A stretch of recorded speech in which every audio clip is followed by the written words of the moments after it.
ফাতেমার চোখের মধ্যে পানি ঝরতেছে। নবী জিজ্ঞেস করে, ফাতেমা রে, কেন এইভাবে কান্দো? আমার নাতিরা কই? দুই নাতি না দেখলে আমার শান্তি লাগে না।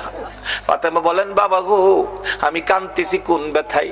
ঘরের পিছনে যাইয়া দেখেন গো বাবা, আজকে 3টা দিন পার হয়ে গেল, আমি ফাতেমার চুলায় আগুন জ্বলে না। আপনার আদরের দুই নাতি না খাইয়া থাকতে থাকতে পেটের খিদার যন্ত্রণায় ঘরের পিছনে গলাগুলি করে নানা নানা কইয়া কাঁদতেছে গো বাবা। আমার নবী পিছনে যাইয়া দেখে গলাগুলি করে নানা নানা কইয়া কাঁদতেছে। নানা গো, পেটের খিদা গো নানা, সহ্য করতে পারি না। আমার নবী বেরিয়ে গেলেন। ঘুরতে ঘুরতে যাইতে যাইতে একটা ইহুদির বাগানে আমার নবী চাকরি নিলেন। কুয়ার থেকে পানি উঠাবেন, গাছের গোড়ায় পানি দিবেন, পানি উঠাবেন, 1 বালতি পানি 8টা, 1 বালতি পানি 3টা করে খেজুর, এইভাবে 8 বালতি পানি উঠাইয়া হাসাইন হুসাইনের মায়ায় আমার নবী বাগানে চাকরি পর্যন্ত নিয়েছে। এই ভালোবাসার হাসাইন হুসাইনে কষ্ট পাবে, এই কাজ আপনারা কইরেন না। আমার নবী 8 বালতি পানি উঠাইয়া 9 বালতি পানি বুড়াইয়া টান দিলে রশি ছিঁড়ে বালতি কুয়ার ভিতরে পড়ে গেছে। ইহুদি দৌড়াই আসছে, পানি উঠাও পানি উঠাও। রশি ছিঁড়ে বালতি পড়ে গেছে, কি দিয়ে উঠাবো?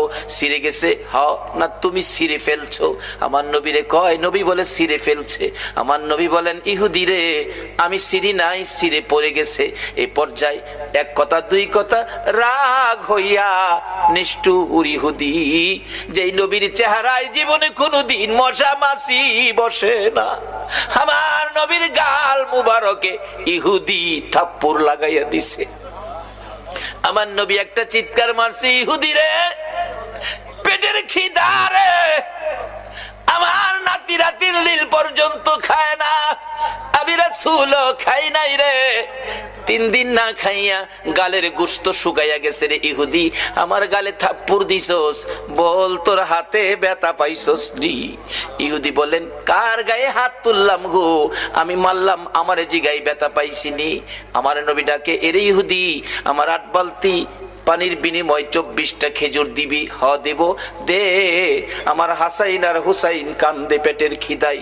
24 খেজুর লইয়া নবী রওনা হলেন, চলে যাবেন নাতিদের খাওয়ানোর জন্য। আমার আল্লাহ কয়, জিবরাইল রে, আমার বন্ধুর কানে খবর দে, বন্ধু যেন কুয়ার ভিতর থেকে বালতি উঠাইয়া দিয়ে আসে। জিবরাইল ডাহে, হুজুর যাইতেছেন গা? হ। বালতি উঠাইব কে?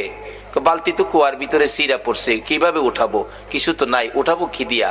জিবরাইলকে, হুজুর কিছু লাগে না, যেখানে রাহমাতাল লিল আলামিন আছে এখানে কিছুই লাগে না, আপনি কুয়ার ভিতরে হাত দিয়া বালতিরে ডাক দেন।